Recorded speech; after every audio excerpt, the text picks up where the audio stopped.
So this question is related to the topic materials.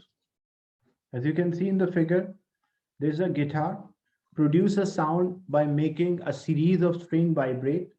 To produce a correct frequency of a sound, the tension in each string adjusted by turning a tuning pack attached to the rotating cylinder, as you can see here. A new string is attached to a guitar and wound around a rotating cylinder until the string just began to tighten. The original length of a string, that is 0.6, the rotating cylinder turned, adjusting the tuning pack, and until the tension in the string is 190. Show that the string will extend by about 8 millimeter. So we have to show that delta L, the change in length, is about 8 millimeter. The diameter of a string is given, and the Young's modulus is 170 gigapascal. So the formula which relate the Young's modulus, you can represent Young's modulus by E equal stress, which is sigma, divided by strain, which is epsilon. So the Young's modulus is given 170 gigapascal. So it is equals to 170 into 10 to the power 9. What about sigma? The stress. The stress is basically force acting on a unit area. The force is given to us. And how we work out the area, the diameter is there. So using a diameter, we can find. So we can separately work out the stress. So to work out this stress is force acting on unit area. How much force is there? The force is 190. And what about area of cross section? This is the diameter. We'll divide by 2 to get the radius, and radius is then area is pi r square, area of cross section. Or you can also use pi d square by 4. That is also a formula to get the area. So pi d square, d is how much? 3.3 into 10 to the power minus 4. That is the diameter, meter, and then this is square by 4. So we simplify to get the value of stress. So stress is force acting on unit area. So when we work out the stress, that will come out as 8.5 into 10 to the power minus 8. Sorry, 2.2 into 10 to the power 9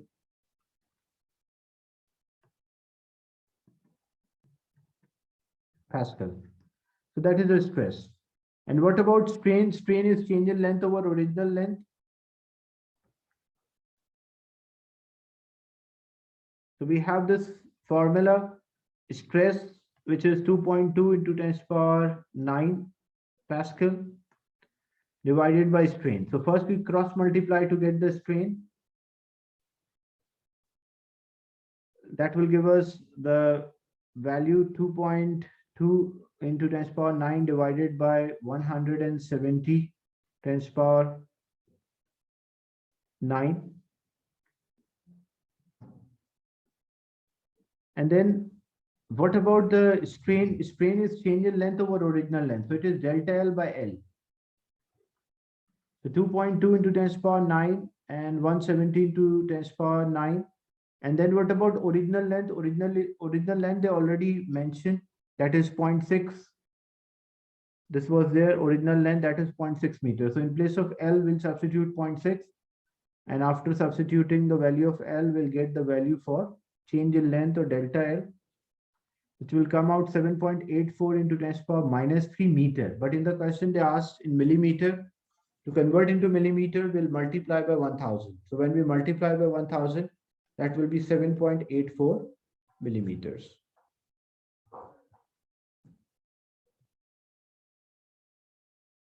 Continuation is there. The first part we work out how much change in length will be there.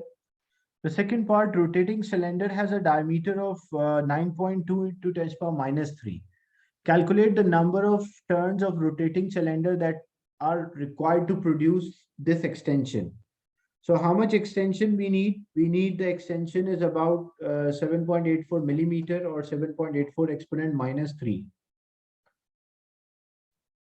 So how to know how many turns will be there? So basically, to get the number of the turns, that is the extension divided by the part, the circumference is there. Circumference is 2 pi r, because we have a y, like this is a cylinder is there. They give us a diameter of the cylinder, which is 9.2. What we are doing, we are turning or rotating this wire on this cylinder. So how we will know how many turns? Because when there is a one complete turn, when the wire completed one turn around the cylinder, the total length of a wire that time will be equal to circumference. So what we have to do first, we have to find the circumference, and total length divided by the circumference, like total change in length divided by circumference, we know how many times we have to turn around. If, like example, if the total length is equals to circumference, so we have to rotate once. If total length is twice of the circumference, it means we have to rotate twice. So to get the number of the turns, it is a length, the total length which we want of a wire, and not total length, like basically change in the length, as because how many times we should rotate it to make this change in length. So total length change or change in the length divided by circumference. So total change in length was 7.84 into 10 to the power minus 3. But what about circumference? How we can find the circumference? So circumference is equals to 2 pi r. And we know radius, like in half of diameter is equals to,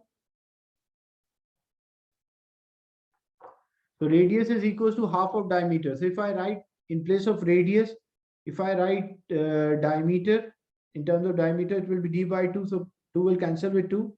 So I can say circumference is pi d. So I'll divide with pi, and d is already given, which is 9.2 into 10 to the power minus 3.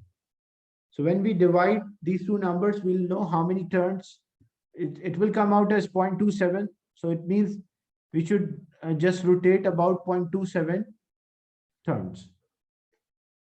Like even not half, it's just like a quarter of a turn. Then it is important that the guitar string have a high elastic limit. What is meant by term elastic limit? The term elastic limit means like maximum stress for which the material can return back to its original shape, length, or size. We call that as like greater stress object can bear before it returned back to the original length.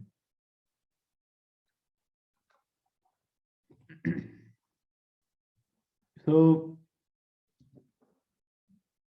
we can say elastic limit, that is the maximum force or stress until object return to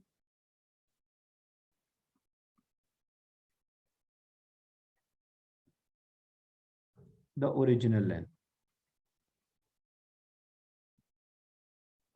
Then explain why the guitar string should have a high elastic limit. So what is the reason why it should have a very high elastic limit?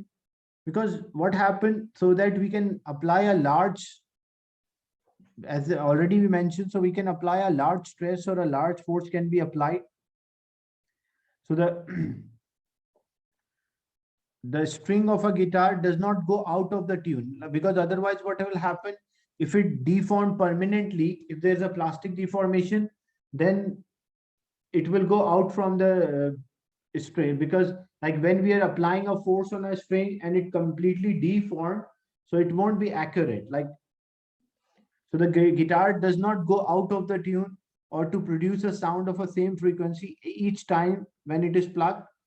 So the stress or the force which we are producing could be predetermined.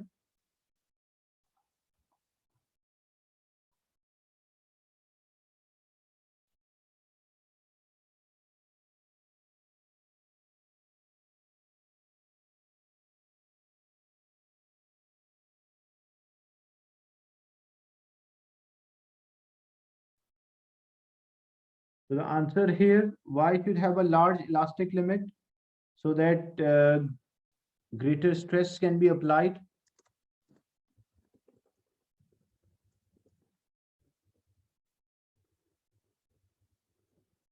on the string. And the second point, the string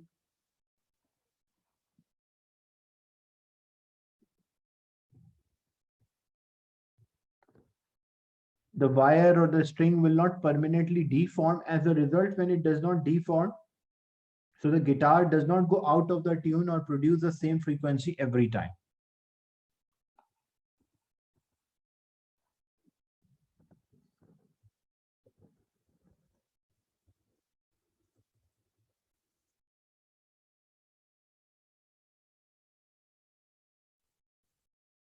So it does not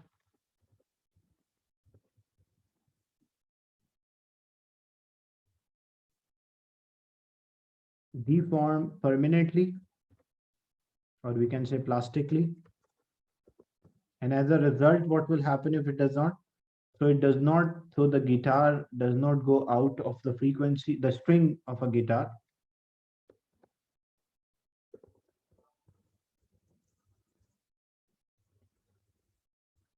does not go out of frequency, like every time it will produce the same frequency.